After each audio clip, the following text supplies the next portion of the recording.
مشاهدينا الأعزاء، مساء الخير. أنا منال الحكيم، أسعد بصحبتكم على مدى ساعة وحلقة جديدة من برنامجنا اسكندرية مباشر بصحبة الزميلة المعدة علا وصفي والمخرج محمد زكي. أهلا بيكم وهنتقابل بعد التتر.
مشاهدينا الأعزاء، أهلا بيكم وحلقة جديدة من برنامجنا اسكندرية مباشر ليوم السبت 10 مايو 11 رجب. بدأ العد التنازلي لاستقبال شهر رمضان، كل عام وحضراتكم بألف خير. ويوم الجمعة القادم هيبدأ تطبيق التوقيت الصيفي، كل سنة وانتم طيبين، عودة للتوقيت الصيفي بعد غياب 3 سنوات. ويمكن التوقيت الصيفي إن شاء الله هيتم توقفه في شهر رمضان، كل سنة وانتم طيبين. وفي العيد مع أول أيام العيد هيبدأ تاني يرجع التوقيت الصيفي. خلي بالكم عشان ما تتلخبطوش، مرة تانية بقول لكم كل سنة وانتم طيبين. النهاردة معانا فقرة رئيسية في برنامجنا، معانا سيادة اللواء طارق المهدي محافظ الإسكندرية، هيكلمنا عن أهم مشاكل الإسكندرية، منظومة النظافة، المرور، كل ما يخطر في بالكم هيرد عليه سيادة اللواء طارق المهدي عشان يقول لنا ايه حجم العمل اللي بيتم في محافظة اسكندرية على مدى ال6 شهور اللي فاتت. ويمكن احنا ان شاء الله خلال الايام القادمة هيكون قدامنا الاستحقاق الدستوري القادم، الانتخابات الرئاسية. طبعا ان شاء الله يا رب الانتخابات الرئاسية تعدي على خير، وان شاء الله ربنا يولي من يصلح. واحنا عايزين نقدم خالص الشكر والتحية لرجال قواتنا المسلحة ورجال الداخلية ولرجال العدل للقضاء المصري، بنقول لهم فعلا خالص التحية، لأنهم النهاردة سيادة النائب العام أحال أعضاء جماعة أنصار بيت المقدس، أحالهم كلهم لمحكمة الجنايات. جماعة بيت المقدس دي اللي فجرت مديرية الأمن في القاهرة، واللي فجرت مديرية الأمن في الدقهلية، واللي قامت بالعديد من العمليات الإرهابية، وكان من ضمنهم برضو اغتيال شهداء الشرطة يوم بعد يوم بنسمع عنهم.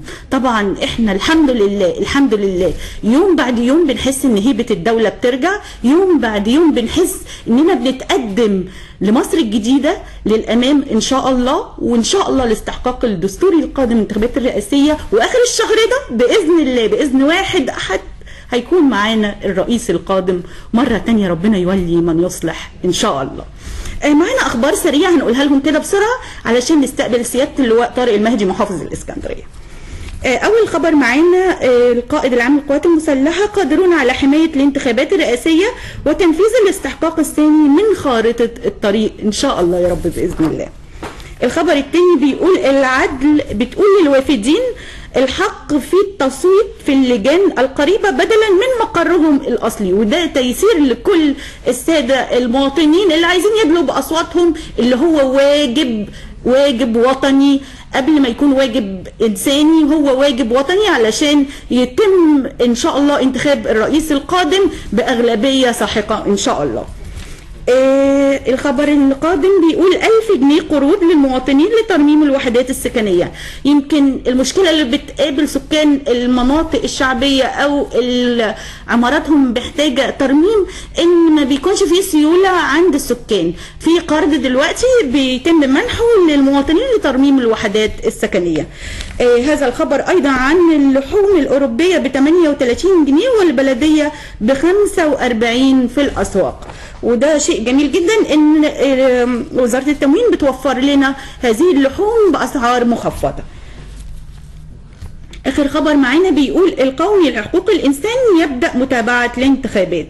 طبعا الجميل ان كل الجمعيات المصرح بيها انها تراقب الانتخابات الحمد لله تم موافقه وزاره العدل ولجنه الانتخابات الرئاسيه العليا على ان هم يشرفوا على الانتخابات، ودي حاجه تشرفنا لاننا واثقين جدا ان شاء الله الانتخابات دي هتعدي بسلام بدون اي تزوير بدون ازازات زيت، لان خلاص الناس اتعلمت وعرفت اللي بيدي زيت وسكر كان عايز ايه وكان عايز يعمل في البلد ايه. خلاص ما بقاش فيه الحاجات دي دلوقتي، والمواطن هيختار بكامل ارادته من غير اي شيء خالص.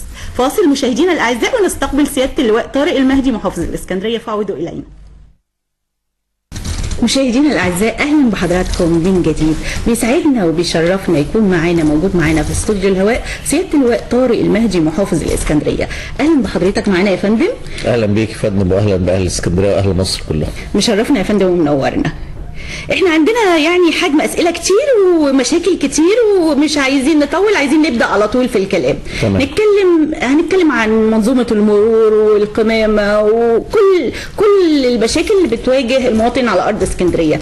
نبدا بمشكله الرصف والطرق، رصف وتمهيد الطرق، وفي مشاكل كتيره جدا بتقابل المواطنين لان عمليه الرصف دي بتتم في مواعيد مثلا غير المواعيد اللي هي بيكون فيها ازدحام مثلا بالليل، وبنلاقي ان المواطنين في تكدس، اصبحت في تكدس برغم ان هي مش ساعه ذروه مثلا. الرصف هو نوعين، يعني في طرق جديده في اسكندريه بتتم حاليا بشكل كويس قوي وبشكل مكثف، واعتقد انها تسهل الامور. تقريبا انت بتعملي عمره في ايه؟ في طريق اسكندريه الصحراوي 30 كيلو انا اتكلمت عليهم، ده تكلفته مليار، الثلاث كباري علويه، الخمس كباري السطحيه، بتنقلي مرافق كثيره عليه غاز وبترول وميه وانترنت، وده المشكله والصعوبه فيه. كان مطلوب انه يتعمل في 30 شهر، احنا النهارده ان شاء الله بنخلصه في 30/6 يعني بعد 7 اشهر، وده جهد رهيب وساعه وهيفرق كتير مع اسكندريه لانه بيضاعف من حارتين رايح وحارتين جاي لاربعه رايح واربعه جاي، ان شاء الله يبقوا 5. احنا كان الحقيقه في اول التفكير ان احنا نبقى 5. في نفس التوقيت انت بتخلصي المحور رصف تاني اللي هو الطبقه السطحيه، خلصتي مزغيو وادي القمر رصفناه المره دي طبقه تعدينا الصيف، وعشان نقدر نرصفه تعدينا الصيف ونبتدي نشتغل فيه بقيمته الحقيقيه بعد كده. مواطن رصف على حسابه عشان لما نيجي نشيله، وانا بشكره يعني، عشان لما نيجي نشيله ما يبقاش في محاسبه ان دي طب انت اضطريتي تحط الطبقه السطحيه ليه؟ الموقف سيء جدا في الطريق في الحته دي، نقر وما شابه، بقى له يجي 10 سنين ما حصلش فيه شغل. لكن لما هتشتغليه صح، ده مواطن اسكندراني مواطن اسكندراني بالرصف، لان احنا كان الحوار كان داير قدامه ان احنا فضل ما نقدرش نرصفه حاجه محدوده ونيجي بعد 4 اشهر، لانك محتاجه تحفري فيه 1.5 متر، في كهرباء وفي غاز وفي تحفري 1.5 متر، هتقعدي فيه يجي سنه. فلو قعدنا فيه سنه يعني محدش هيستحمل، نقدر نضغط السنه تبقى 8 اشهر، فانت بتمضيه بالاضافه لانك شغاله في الصحراوي والمحور والسد العالي هوصل له، واخده بال حضرتك. فده بيحل مشكله الصيف. يبقى احنا تقريبا كل الطرق اللي داخله اسكندريه اتعمل فيها شغل حقيقي من فتره طويله ما اتعملش. كوبري محرم بيه اوريدي، انا كان من حوالي اسبوعين كنت بتفرج على اول باكيه، هو بيتعمل ايه؟ في توسعه باكيه يمين وباكيه شمال. ازاي؟ هو هيتركب فيه 80 باكيه، الباكيه 20 متر، والباقي هو طول الكوبري كيلو، والباقي بيبقى مسلح وما شابه. انت بتحطي الباكيه وبعدين بتحطي فيها صاج وبعدين تحطي مسلح وتعملي طريق، فالموضوع سهل والسيستم شغال. والحقيقه المجموعه اللي شغاله فيه شغاله برضو على مدار الساعه، وبينقلوا. هل في اوقات معينه للعمل في هذا المشروع؟ محرم بيه بيشتغل بالليل،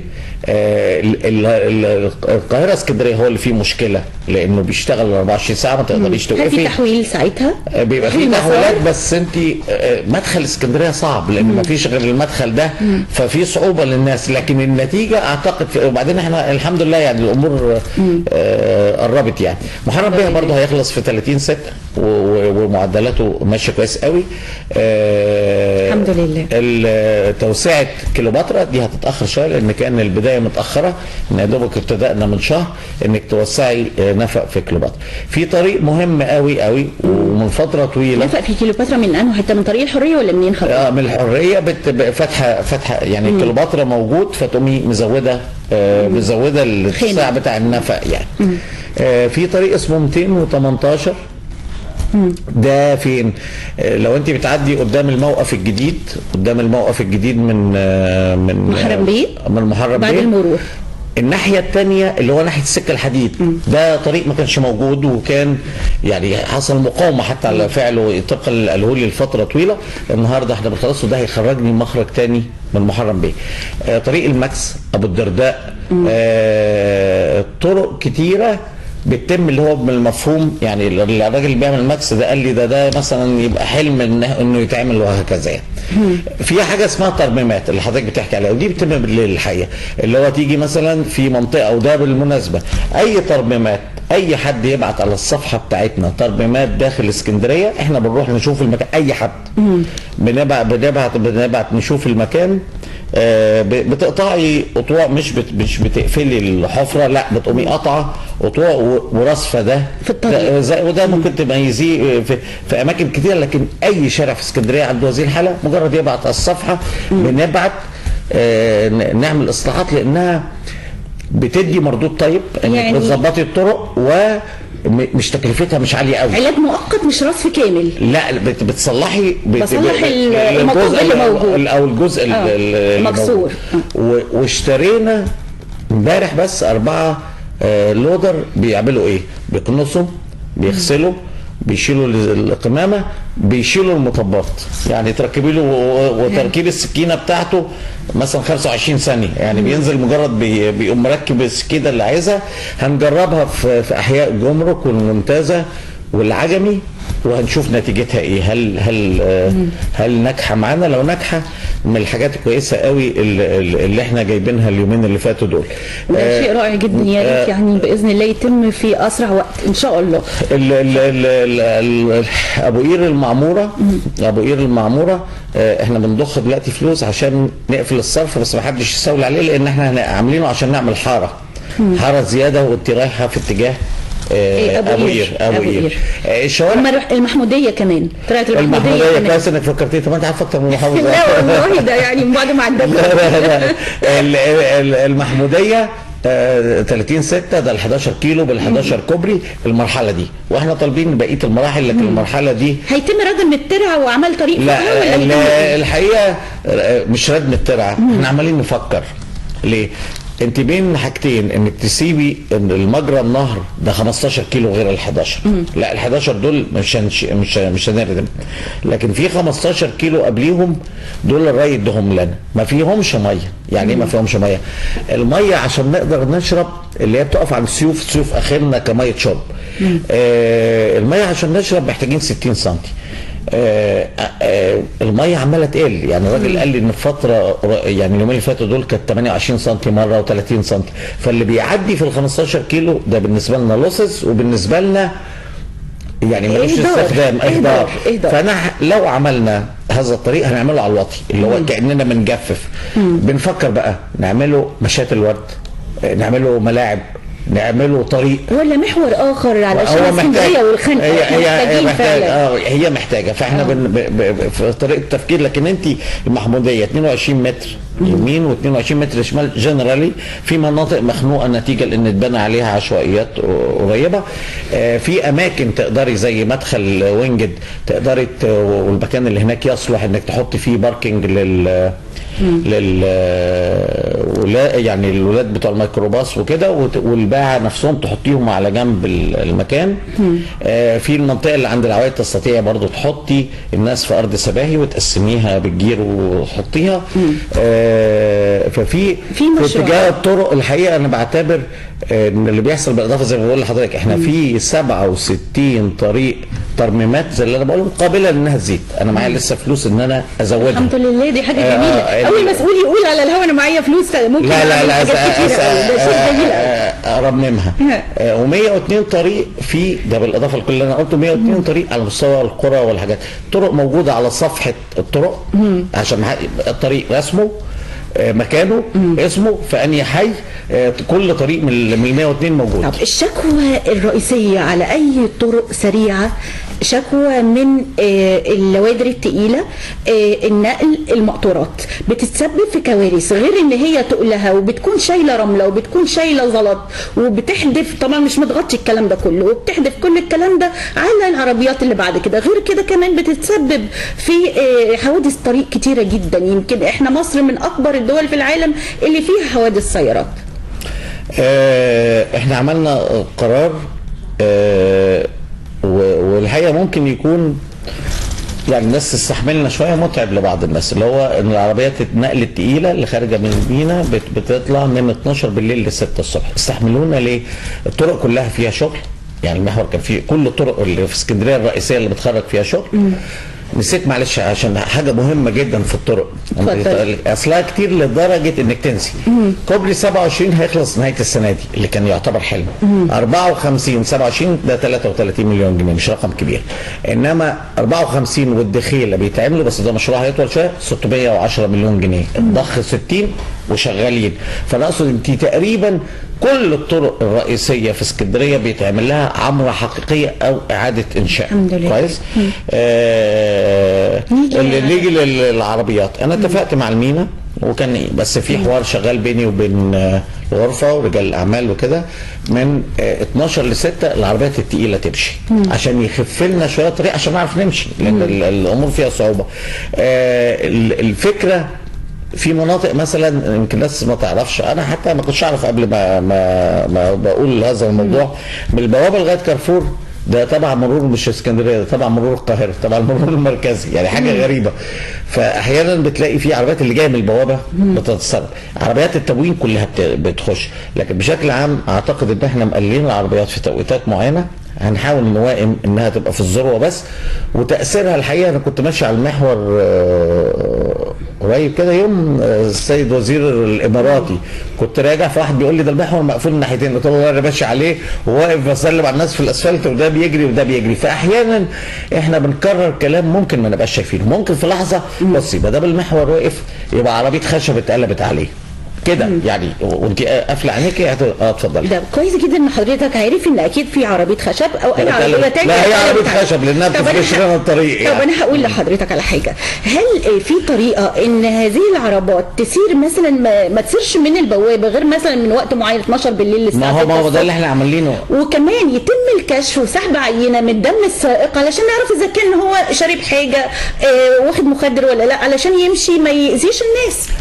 فكره انك بتاخدي عينات دي فكره في المرور ثابته يعني. لكن كل اللي بيخرج من المينا زي ما حضرتك بتقولي كده من 12 ل 6، مين بقى اللي انت بتشوفيه ده بيبقى خارج من مغلق خشب بيتعمل له مخالفه مرور، لكن بيبقى ماشي على الطريق. انت لو ركنتيه برضه عملتي مشكله، خارج من يعني حركه خارجيه.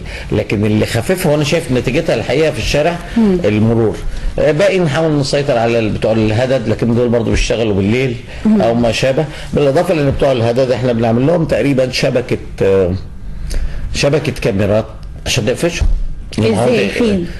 لا فين بقى عشان ما اعرفوش. حضرتك يمكن برضه بمناسبه المرور بنلاقي لو في عسكري مرور مش موجود او ما فيش حد واقف في الاشاره، العربيات بتكسر الاشاره وبتعمل زي ما هي عايزه. هل برضه في نظام هيتم مثلا بوضع كاميرات على الاشارات علشان اذا اي حد مخالف او تسبب في كارثه او حادثه يتم على طول لقط النمره بتاعته؟ الحقيقه يمكن بعد شهرين او 3 من مجيء وده من الحاجات اللي يمكن انا يعني مش مبسوط ان انا مشيت فيها في قنواتها اللي بتضيع وقت.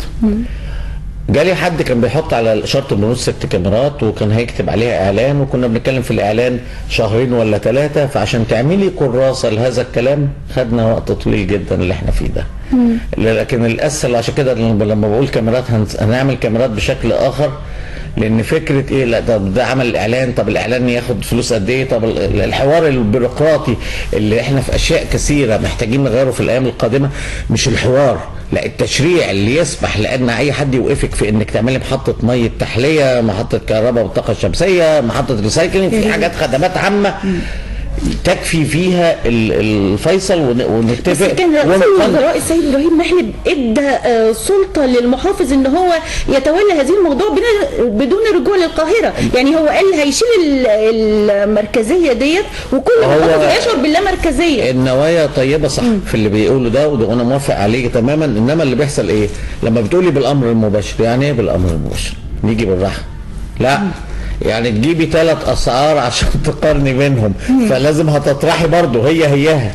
ده انا احيانا اكتشفت ان انا اعمل مزايده ونقص اسرع لي. هو يعني الخير، لكن يهدي في الاخر وانت بتعملي امر مباشر.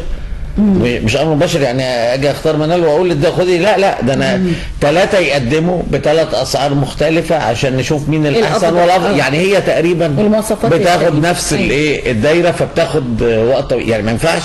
ده انا هقول لك في ابسط الاشياء، طب بالراحه.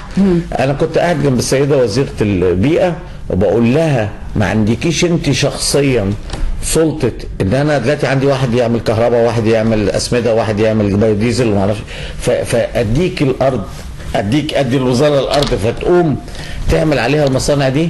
فهي قالت لي اللي انا اقدر اديهولك كراسات تطرحها، وبعدين نحاول نجيب تصديق انها تبقى بالامر المباشر. يعني انا بحكي بقى على الوزير، هي المساله بتاخد وقت. هو النيه لكن هذا الشكل من مجموعه تشريعات تؤثر بعضها على الاخر، ده المشكله اللي احنا موجودين فيها. ننتقل لمشكله المشاكل على ارض اسكندريه ومنظومه النظافه والقمامه بالاسكندريه.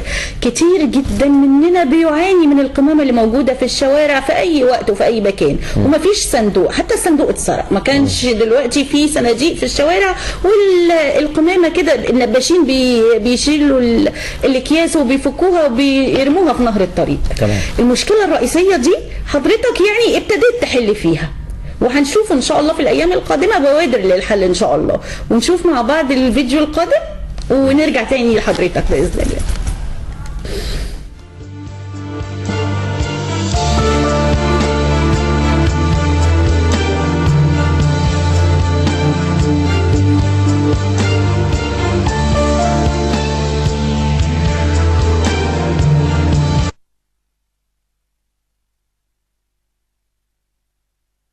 تروح لي على الحاج رمضان قول له محافظ. اهلا بحضرتك يا فندم، انا اللي هو طارق محافظ اسكندريه. لا ولا حاجه، جاي عشان اقول لكم لما نبعت الشركه تلم الزباله من الادوار يبقى بنعاونهم، مش بنرمي الزباله في الشارع، ويضطر المحافظ يجي بنفسه عشان يقول لكم لو سمحتوا ارجوكم ما ترموش الزباله في الشارع.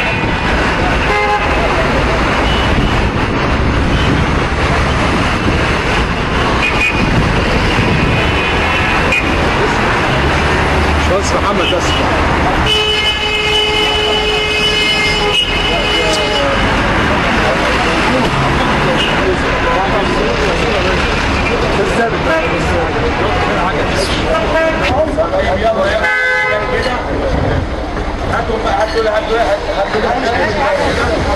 الساعة 9 ل 12 ما فيش حاجة تطلع بره. يلا ادي بقى، هات واحد هنا وهات الاول هنا، هات الاول هنا. يلا طلع عليك بدون رسوم، بدون اي حاجه، بس اهم حاجه ده النظام هو هياخد البيانات اهو. دول هنا على البوست هنا الاول. ايوه طلع جنبه في حد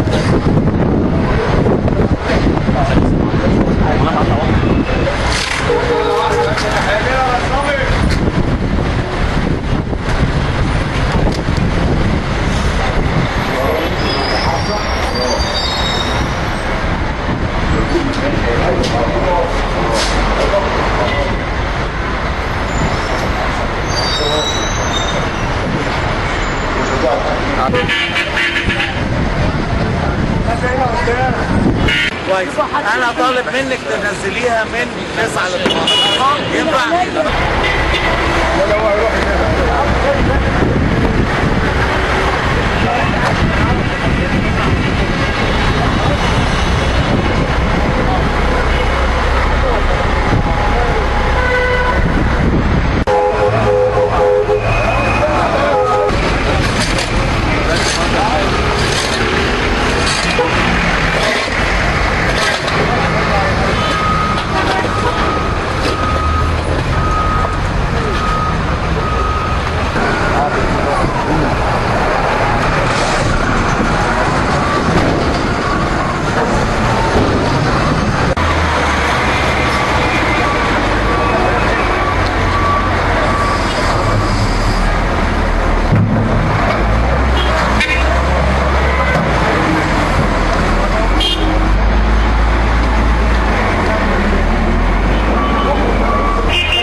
اللي شفناه دلوقتي حملات حقيقية على أرض الواقع يقودها سيادة اللواء محافظ الإسكندرية اللواء طارق المهدي، وفي منظومة جديدة لجمع القمامة من البيوت.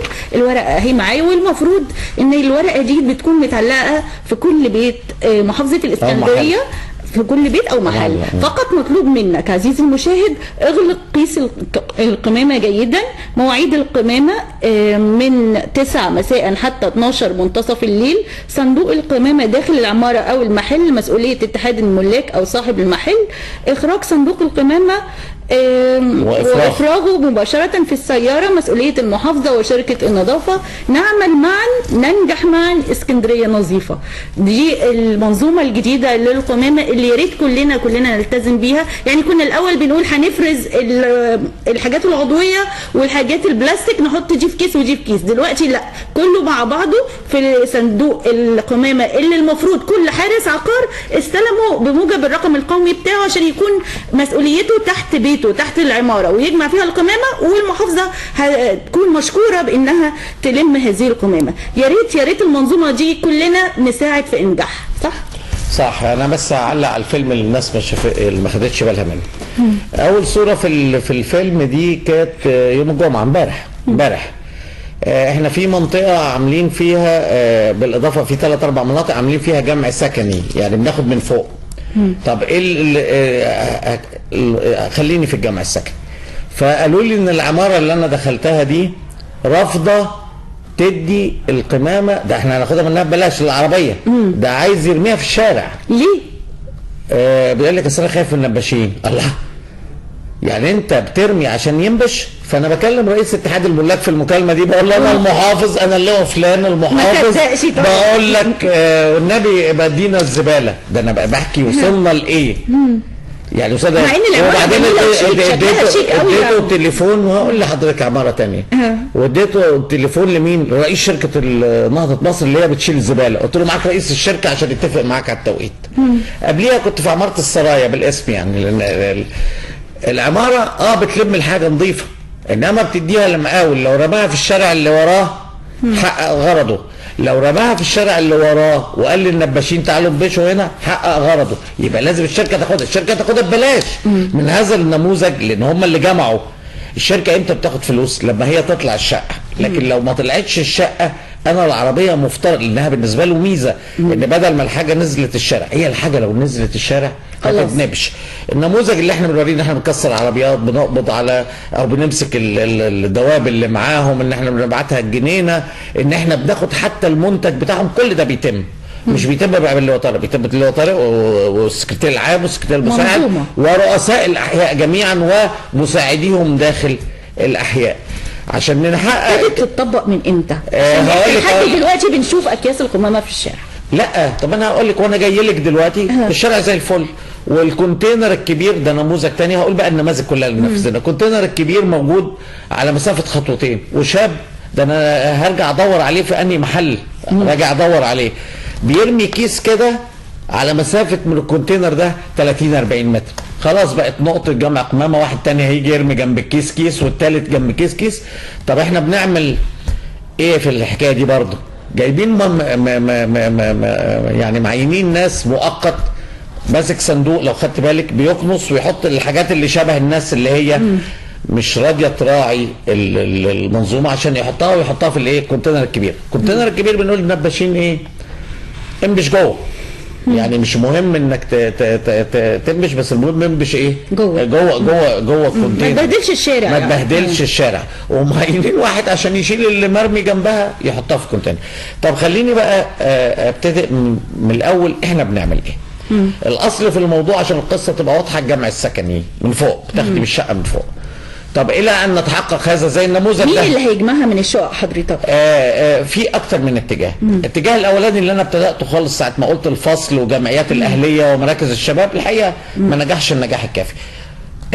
فابتدأنا نقول ايه؟ هاتوا شركات تشغيل افراد. بمعنى ان انا عندي دلوقتي مستشار فني، شركه متخصصه في القمامه عشان تجيب المجموعات دي اللي تقدر تشيل من فوق. شركه النهضه بتشيل من فوق، سكاي لاند بتشيل من فوق، عبيركو بتشيل من فوق، سحر تقلب بتشيل من فوق، انور البسوسي بيشيل. ده انا بحكي اسماء اهي شغاله، انما شغاله في مناطق محدوده. النموذج بتاع شركه النهضه اللي انا كنت فيه ده بيشيل من المعسكر الروماني لغايه قبل اماره الخليجيه. النتيجه كويسه جدا في الشارع. اللي تعاون معاه هياخد الحاجه يوديها للمقلب، يبقى خلصنا من الموضوع.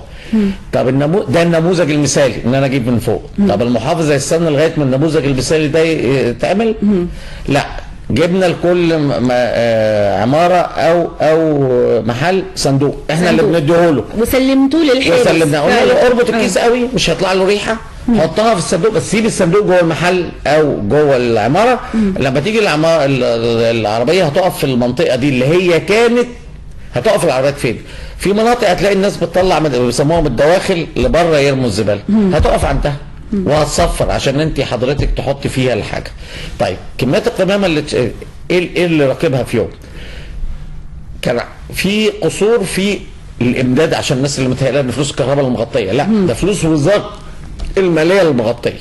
فوزاره الماليه غابت اكتر من شهر ما بتديناش فلوس، فمقاولي الباطن بتوع النهضه امتنعوا ما بقوش يجمعوا. أيوة. دي الفتره اللي احنا قلنا فيها زباله، فقامت المحافظه مأجره فلوسنا برضه 100 عربيه و30 لودر، بالاضافه جزء منهم كان دعم من ناس كويسه بتحاول تساعد عشان ما نكلفش.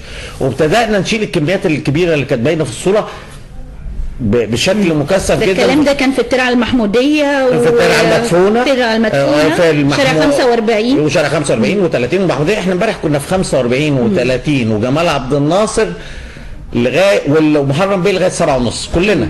لغايه 7:30 بالليل بنشرح نوزع الكونتينر ازاي، نعلق الورق ازاي، نتفق مع الناس ازاي، بننزل نكلم الناس زي ما انت شفتي. احنا بنتكلم ناس ليه؟ عشان الموظفين اللي جنبنا يشوفوا طريقه التعامل مع الناس عشان نقنعهم. طيب حضرتك انت اساسا بتيجي العربيه القمامه قدامك كم مره في اليوم؟ ما بتجيش عند تحت البيت عندنا بس في الشارع وزعوا يعني. صناديق لا ابدا، قبل الصناديق كانت بتيجي مرتين في اليوم. ايوه طيب وهي بتيجي مرتين في اليوم ازاي يبقى في الشارع زباله؟ دلوقتي انت عارفه احنا عاملين ايه؟ بين المرتين دورات قصيره بالتريسيكل، بالراجل اللي بيكنس ده عشان يلم الحاجات في صندوق، بعربيات مؤجره. وبرضه بنفس المفهوم العربيه السطح ابتدأنا نشغلها على الترام، يعني تبتدي تشيل وتجمع. انما فكره ان يكون في واحد، طب ليه انت بتضرب النباشين؟ ابدا، القصه بسيطه، روح انبش عندنا في ارضنا، يعني روح انبش في ارض الحكومه، الارض التجميعي، ارض التجميع، وخد اللي انت عايزه يا عم، خد اللي انت عايزه. ما تنبش في الشارع، تبهدل الكمامه في وسط الشوارع. لكن نموذج العماره دي اللي قال لك ايه؟ اصل انا عايز اديها، اصلهم هيزعلوني. لا ما تنفعش، يعني ما تنفعش كمان بقى ايه انك بترميها لهم على العمد وبعدين تقف تقول لي ده الشارع مش نظيف. او في واحد تاني قال لي ده ما فيش في مدخل العماره مكان للصندوق. الله، يعني اللي قدام العماره هو اللي حلو لما يبقى مش نظيف، والصندوق اللي مربوط فيه اكياس وليه غطا هو اللي وحش. يعني بسألها حضرتك، يعني لو انت طالب زي ما انا بقول كل حاجه ومفيش اي اجراء من اي نوع، كل دي اضافات. طب تنسحب امتى؟ لما نجيب الجمع السكني. طب نشيل الكونتينر من الشارع امتى؟ لما نكتفي بالصندوق القمامه هو اللي بيطلع العربيه. النهارده كمان بمبادره كان في حي الجمرك كمان كان فيها مبادره وجمع. لا حي الجمرك حاله اعتقد انه ممتازه، يعني ممكن اقول يا ريت حضرتك نقولها. لا حي السيستم المنظومه اللي عندهم رئيس الحي بذل مجهود حقيقي ليه نتيجه. كل الاحياء باذله مجهود، لكن النتيجه باينه في حي الجمرك اكثر تنظيما. اعتقد انك تركيب المنظومه برضو بيحتاج ويحتاج ان دايما يشوف رئيس الحي. اعتقد التواجد الشخصي، حتى التواجد بتاع المحافظ مقصود بيه ايه؟ ان لا ده الناس بتعمل اللي عليها في الشارع عادي، الناس اللي بتعمل اللي عليها فتساعده. النهارده جالي حد بعد السيده وزيره القوى العامله تقريبا يعني فوق ال 200 عربيه جايين يعرضوا خدماتهم ببلاش عشان يشيلوا. فيبقى الرساله وصلت. لما الرساله وصلت للحاج واصل والحاج حسين نفس المفهوم، يبقى المفروض توصل ده واحد هيصرف على العربيه بنزين، وهيصرف على العربيه عمال. ده بيعملها مبادره اقتناعا ايه؟ انه صدق، يعني صدق لان ده حقيقي ان احنا بنشتغل. يبقى باقي ايه؟ ان الراجل اللي بيرمي في الشارع ده ياخد باله. النهارده وانا على الشواطئ، كنت الصبح على الشواطئ، كنت في شاطئ جليم، لا ده محتاج عماله مؤجره يومي تنظف الشواطئ اللي هي المجانيه، محتاجه. يعني انا شفت لا مش المستوى النظافه، لكن هي الفكره ما ينفعش انك تشيلي مرتين في اليوم وبتشيلي بينهما دلوقتي. وواحد زي ما بقول لك الشارع كله زي الفل، وانا جاي لقيته بيرمي. طبعا وانا راجع هلاقي والله هنزل اقعد ادور هو في انهي هو المواطن دلوقتي على ارض مصر اصبح مسؤول مسؤوليه، ويشارك كمان في هذه العمليه المنظومه اللي لازم تنجح علشان مصر كلها تنجح باذن الله، وبلدنا تبقى نظيفه وكلنا نحس بهذه النظافه. المواطن دلوقتي قدام حضرتك تحب تقول له ايه؟ عايز اقول ان هي نعمل معا ننجح معا. المساله بسيطه جدا. ان المصريين قالوا ان اي حاجه بالعمل الجماعي والتوجه بما فيها الوطن، يعني تختلف الرؤى، تختلف الاساليب. يعني حتى في النموذج القمامه ده احنا بنحكي ايه؟ حطينا كونتينر كبير وحطينا صناديق صغيره كده جايبينها بتشيل حوالي طن، وحطينا اللي جوه البيوت، وبنعلق الورق، وبنقنع الناس، وبنجرب في الجمع السكني، وبنزود العربيات. الشركه عندنا 145 معده، احنا مأجرين 130 معده. فانت بتعمل كافه الاشياء. كل ده يغني عن الدور الشخصي غير النقد من المواطن؟ لا يغني، لان يكفي ان واحد ينزل حاجه في مكان مخالف للي احنا اعتدنا عليه. نكتفي بالناس اللي مش مدركه واللي هتدرك مع الوقت، اللي هم مجموعه الناس اللي بتنبش الحاجه، وده اللي احنا كنا بنتكلم عليهم. ان هو ممكن ينقل. يعني في نموذج انا شفته قدام جامع سيدي باشا، جايب عربيه بيرمي الحاجه من فوق العربيه عشان ينبشها قدام جامع سيدي باشا. ومن هنا عملنا البنايه اللي موجوده هناك عشان نبتدي نشيل فيها، لان ايه والا هنوقف شخص ما. طبعا الشخص ما ده احيانا عن حق او عن باطل، خليني لان انا مش مصدق صح انه يقول لك ده هددوني وطلعوا لي مش عارف ايه وهددوني بكذا. وارد ان يكونوا هددوه، لكن انا ما اقدرش انكر عليه ان ده ممكن يحصل. فالفكره ببساطه انت بتعملي كافه انواع المنظومه توعيه. حتى اللقاء ده انا بشكر حضرتك عليه، ليه؟ اديتيني فرصه. ده واجبنا يا فندم. لا ربنا يخليك، اديتيني فرصه اشرح المنظومه بدل ما نخش في جدل لا يصل بالناس الى حاجه ما يبقوش عارفين. لان الهدف ايه؟ زي ما قلت، زي ما هو وطن، زي ما هو نظافه، زي ما هو اي حاجه. الهدف لو احنا قاصدين اسكندريه نظيفه يبقى احنا الاثنين بنتكلم. تختلفي في توجهك، لا ده اللي انت بتعمله ده صح او غلط. وعشان كده حتى لغايه الفرد ما هيبقاش فيه مجهود خالص. اربط الكيس ونزله، ما تعملش حاجه اكتر من ايه، ما تعملش حاجه خالص. ويعني اربط الكيس، احتفظ بيه جوه المكان، لما العربيه تعدي ارميه فيها. طبعا الامور بتنتظم. الجمع المنزلي هيحصل بالتراكم، وكل ما المنظومه توصل للجمع المنزلي يزيد، كل ما انت هتشيلي من الشارع كونتينر وهتشيلي من الشارع السلال. نسيت اقول ان في السلال على العمدان، احدى الشركات الشهيره هتعلق على الكورنيش، واحنا بنصنع سلال لبقيه العمدان. والمره نسيت اقول في المحور ان احنا اتفقنا اخيرا ان احنا وزاره النقل احنا هننور 17 كيلو بطاقه تقليديه، وزاره النقل أو يعني الطرق والكباري هتنور 17 كيلو بالطاقه الشمسيه. احنا ال 17 بتوعنا 10 ايام وهيبقوا خالصين. طبعا يمكن تطول شويه نتيجه لانها ايه تكلفه عاليه شويه وتاخد وقت شويه. ده شيء رائع جدا، وده خبر جميل بنضيفه للساده المشاهدين. الحمد لله. طيب دلوقتي في مشاكل عديده، نتكلم عن منظومه العشوائيات والعمارات اللي فجاه بتبقى 4 عمارات 4 ادوار وفجاه بتتهد وبتطلع عماره كبيره، برج كبير. انا هدي نموذج على الاول على العماره اللي في الشارع اللي انا ساكن فيه. هو صحيح انا كنت بره، لكن حتى سواء بره او جوه، انما يعني اتهدد ضد القانون كله. ده ما خدش رخصه هدد. يعني اي حد في الدنيا بياخد رخصه من الحي، ده ما خدش. ده هد بالقرار القضائي. قرار قضائي. قرار، فالمفروض انه بياخد قرار قضائي يروح الحي عشان يدي رخصه هدد. لا ما حصلش. ليه؟ كتير كده دلوقتي حتى ايام خلاص ده انا بحوله للنيابه العامه. فانت عارفه الاجراءات بتاخد وقت طويل شويه. لما بتاخد وقت طويل شويه بتطمع الايه؟ الاخرين. ده انا بدي النموذج لحاجه. ليه المره دي ما خدش مننا رخصه؟ لان انا بعد اجيون قلت الحاجات اللي شبه دي تصديق رخصه الهدد بالمحافظ الشخصيه، فهو عارف انه مش هيمضي. فقام واخد ايه؟ بالاحمر. خلاص انا حولت الراجل صاحب الملكيه للنيابه. اجراءات بقى التقاضي انا ماليش فيه. كان هو شخصيا ولا كان عامل كحول علشان هو يشيل القضيه؟ اللي كاتبه جابه لي في الاسم. انا عايز اقول لك حاجه، حتى لو كحول ده خد سجن هيبطلوا يبقى كحول. هو الكحول بيجي ليه؟ مطمنين انه لا مش بيقدر، ومطمنين انه هيقعد 3-4 ايام وهيجدوا الثغره اللي هو يخرج بيه، فالمساله هو هيستحمل ال4 ايام. لكن لو هيقعد 5 سنين لا مش هيستحمل. فانا برضو موافق ان الكحول ياخد عقوبه. فالمهم يعني وانا قلت اكتر من مره احنا اقصى قدره للهدد بيبقى 4 عقارات في اليوم. لكن هديكي مثال، كانوا بيهدوا عقار قريب، انا عرفت بالصدفه لان حد سالني ده بعد ما راحوا بعد ما راحوا يهدوا مشوا ليه؟ الست اللي ساكنه في الدور الاخير جالها اغباء، فحتى على المستوى النفسي ونقلوها يعني زي هبوط وكده، فمشوا. هنا مش انهم رفضت انها او تمسكت، لا الحل الصحيح. نموذج اخر ان انا في يوم لقيت الصحراوي اللي احنا شغالين فيه بايدينا واسناننا واحد بيعطل الناس بشكل او باخر، فبعتنا ازاله ليهم يعني فانت بيبقى نفس مجموعه الازاله دي بتعمل اشياء كثيره في توقيتات كثيره. لكن الرقم اللي عندك كبير جدا، اللي بيديني دلوقتي وانا بكلمك كتير جدا، بتقدري تعملي ايه؟ وده اللي احنا بنحاول نعمل له خليه قانونيه وخليه يماليه. تقدري توقفي العمل، تقصي الميه والكهرباء، تصدري الحاجات اللي عنده. الحاجات اللي بنصدرها بنديها للمرافق، يعني خلاطه مش عارف ايه بنديها للمرافق. باقي ااكد انا لنفسي كمحافظ لان فكره المتابعه في العقاب مطلوبه. فعملنا خليه قانونيه داخل الشؤون القانونيه وخليه ماليه تضمن ايه؟